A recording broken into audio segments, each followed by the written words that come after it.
You keep telling yourself you just need more motivation. You tell yourself, if I just felt more inspired, I could change everything. But if you're honest with yourself, you've been waiting for that feeling for months, maybe even years. You start strong, you plan your schedule, you make promises to yourself, and then, somewhere in the middle, you just stop. And then the guilt kicks in. You start thinking, why can't I just stick to anything? What's wrong with me? But nothing is wrong with you. You are not broken. The truth is that no one ever told you what discipline really takes. Nobody warned you about the hidden costs, the invisible battles, and the emotional pain that comes with chasing your dreams. That's why you keep falling off track, because you thought it was supposed to feel easier than this. Today I'm going to share 7 painful truths about discipline that most people never talk about. They might sting. They might even make you uncomfortable. But if you can face them, I promise you'll never see discipline the same way again. Let's start with the first one. Motivation is a myth. Think about how many times you've waited for that perfect spark of inspiration. You know the one I'm talking about. That rush of energy that makes you feel unstoppable, like you could change your whole life in one day. Maybe you've felt it after watching a motivational video, or after reading a book that lit you up inside. In that moment, you're convinced nothing can stop you.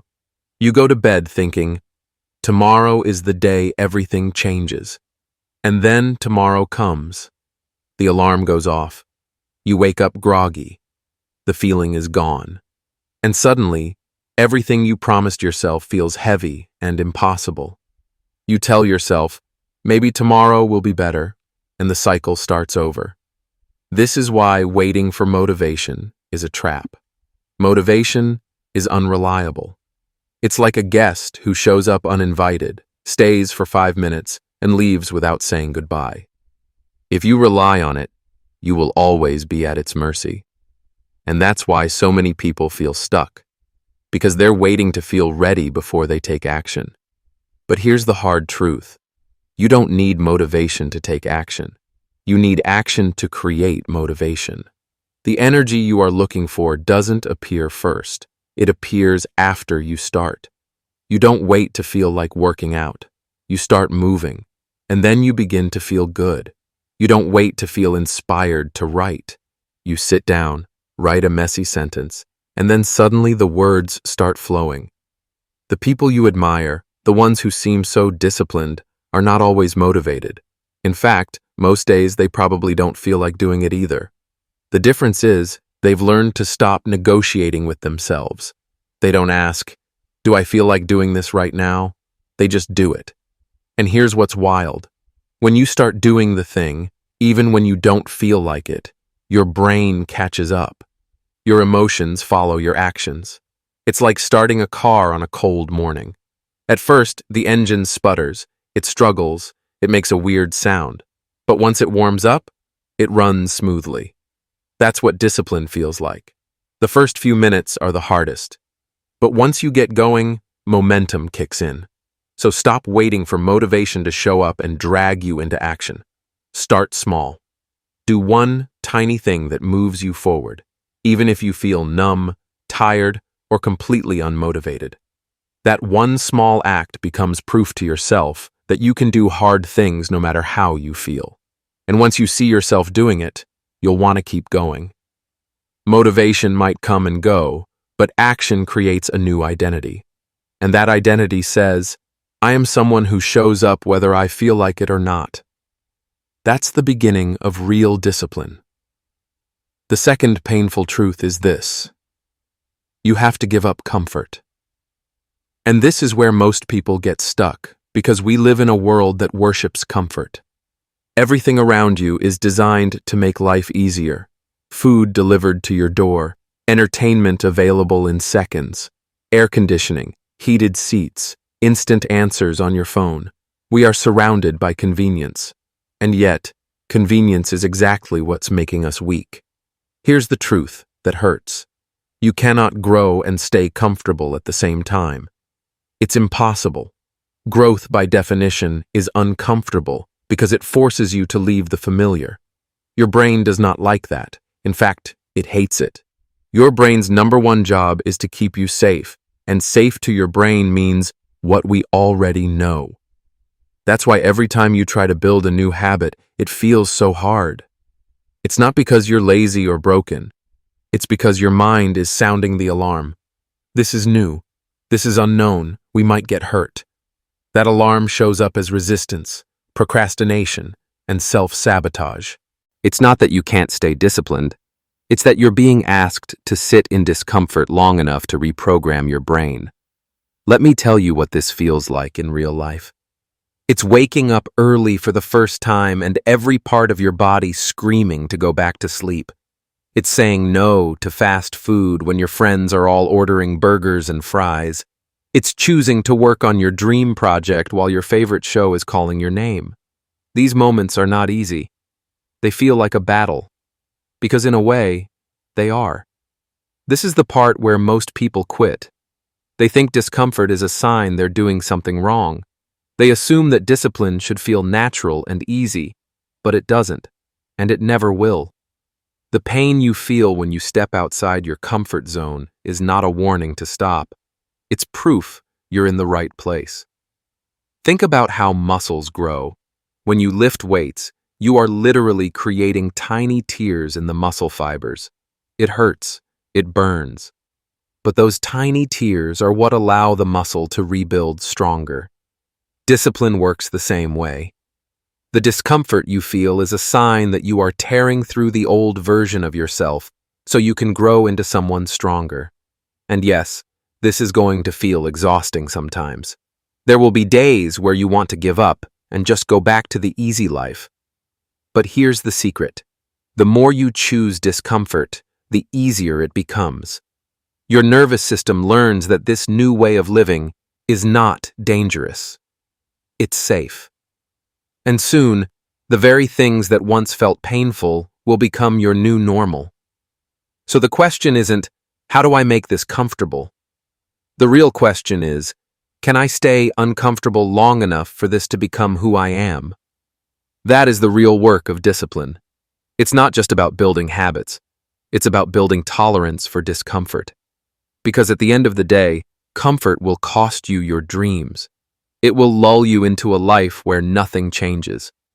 Discomfort will cost you your excuses, but it will give you your future.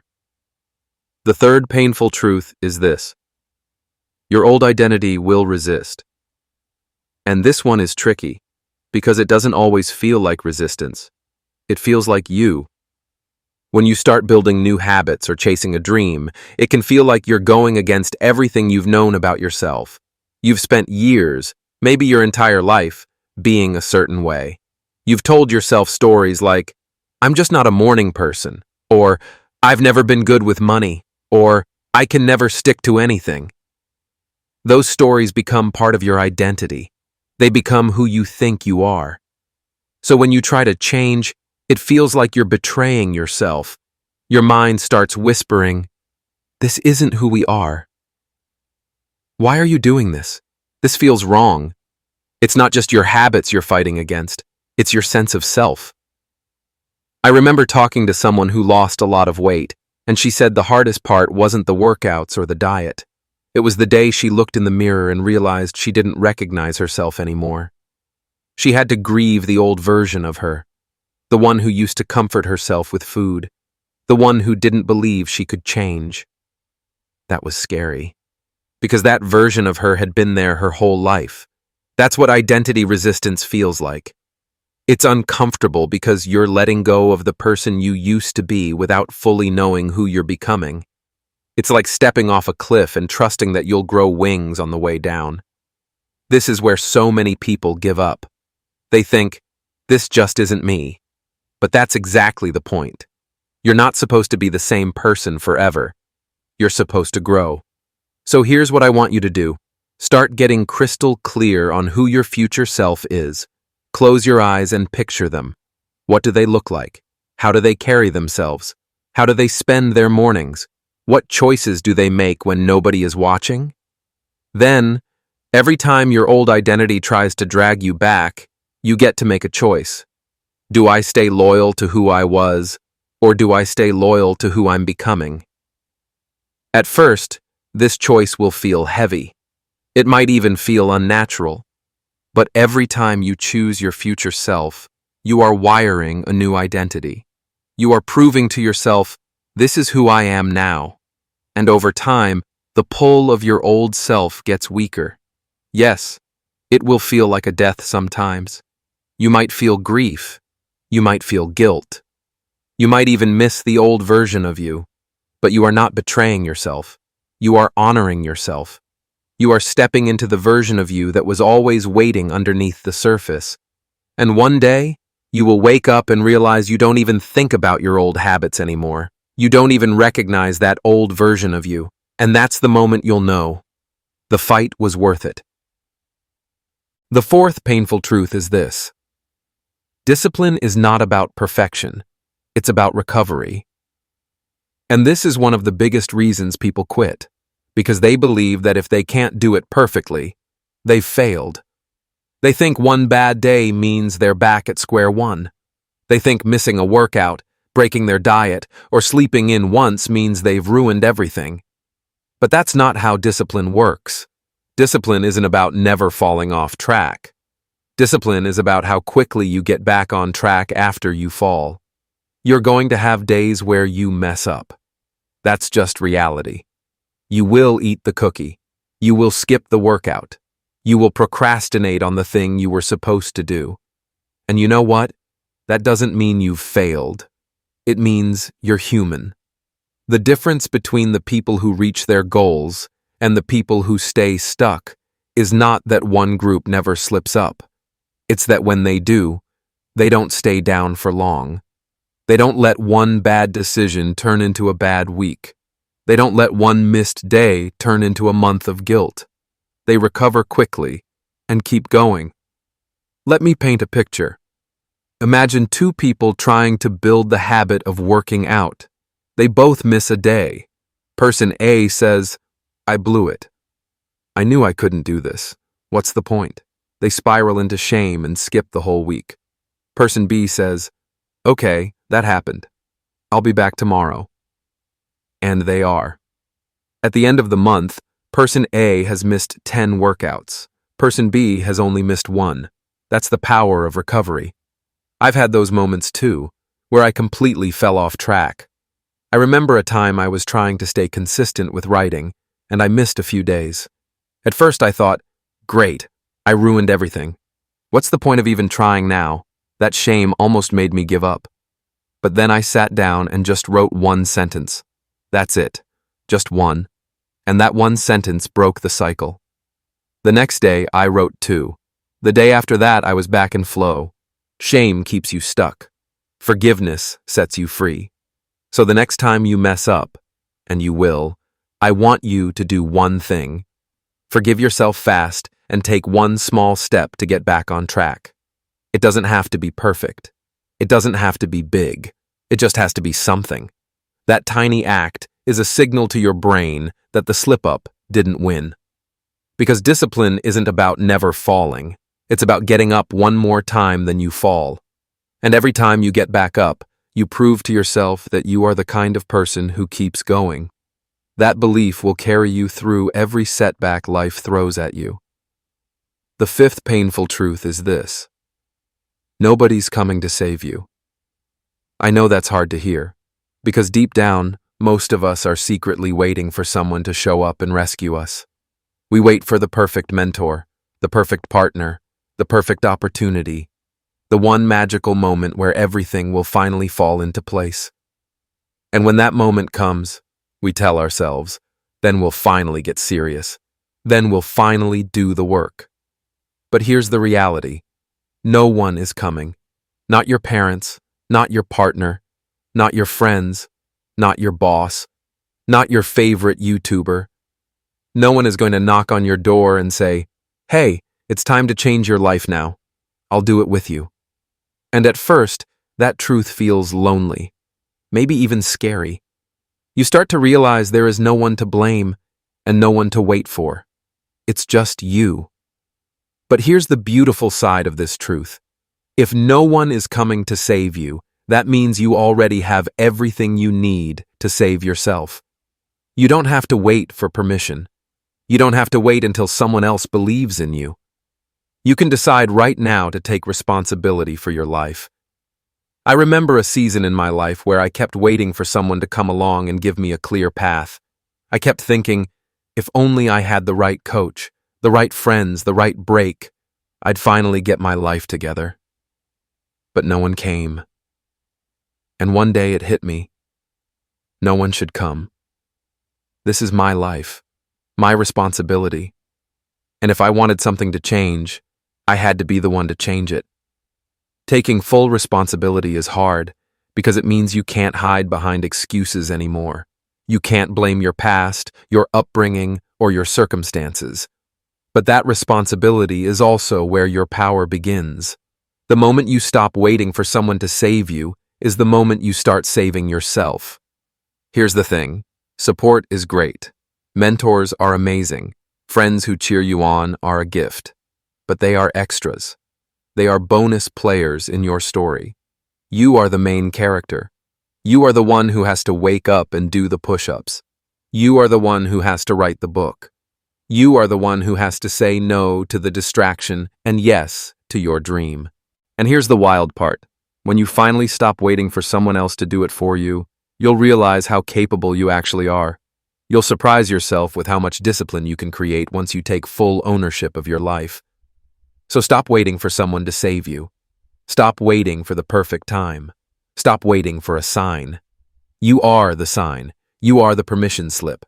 And every day you choose to show up, even in the smallest way, you are proving to yourself that you have everything it takes to build the life you've been dreaming about. The sixth painful truth is this. Boredom will be your biggest enemy. Most people think discipline is hard because the work is hard. But honestly, the hardest part isn't the work itself.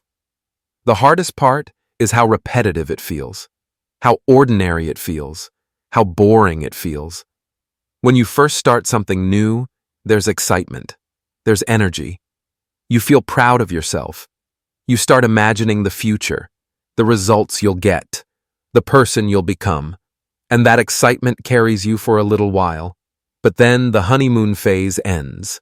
The new routine starts to feel like a chore. The excitement wears off, and now it's just you and the habit. Day after day, week after week. It's waking up early again and again. It's eating the same meal when everyone else is indulging. It's saying no to distractions that nobody would blame you for saying yes to. And that's when most people quit.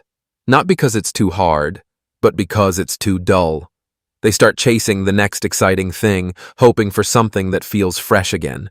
And in doing so, they destroy their consistency. But here's what most people don't realize. Boredom is actually the doorway to transformation. Think about it. The results you want don't come from one giant, exciting moment. They come from tiny, repeated actions that seem boring in the moment, but compound over time. Every single day you choose to do the boring thing, you're laying another brick in the foundation of your future. I remember when I was building my first routine of waking up early and writing. At first it was exciting. I'd wake up and feel proud that I was actually doing it. But after a few weeks, the thrill was gone. It was just normal. And my brain started whispering, does this even matter? You could skip today. You deserve a break. But here's what I learned. Those boring days are the most important days of all. Anybody can show up when they feel excited. It's the days you feel bored and you show up anyway that build real discipline. That's where your identity shifts. That's where you become the kind of person who does the work regardless of how it feels. So if you feel bored right now, don't panic. Celebrate it. It means you're past the beginner phase and you're in the real growth phase. Lean into that boredom. Embrace it. Learn to find satisfaction in it. Turn it into a quiet meditation. Because once you can love the process, even when it feels mundane, you've already won. The seventh painful truth is this. Discipline costs more than you think. People love the idea of discipline when they see the results. They love the transformation, the success story, the before and after photos. But what they don't see is the price that was paid to get there. Discipline will cost you your comfort. It will cost you your free time. It will cost you late nights scrolling on your phone. It will cost you the convenience of living on autopilot. It will cost you saying yes to every invitation, every craving, every distraction that feels good in the moment.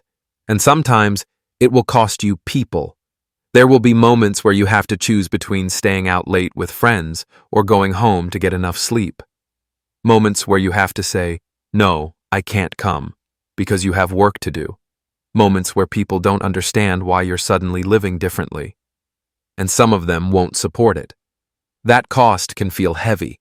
It can even feel unfair. You might ask yourself, why does it have to be this hard? Why do I have to give up so much? And I get it, because I've asked myself those questions too. But here's what I've learned. If you don't pay the price of discipline now, you will pay the price of regret later. Regret is the most expensive thing you will ever feel. It doesn't just cost you a night of fun. It costs you your peace. It costs you your confidence. It costs you years of wondering what could have been. And unlike discipline, which hurts for a moment, regret hurts forever. I once heard someone say, discipline weighs ounces, but regret weighs tons. And they were right. The temporary pain of saying no to something you want now is nothing compared to the lifelong pain of wishing you had gone all in when you had the chance. So yes, discipline is expensive. It will cost you time, energy, and comfort. But it also buys you freedom. It buys you the life you actually want.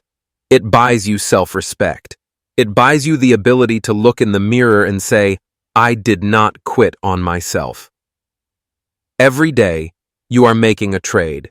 You are either trading your future for short-term comfort, or you are trading your comfort for a better future.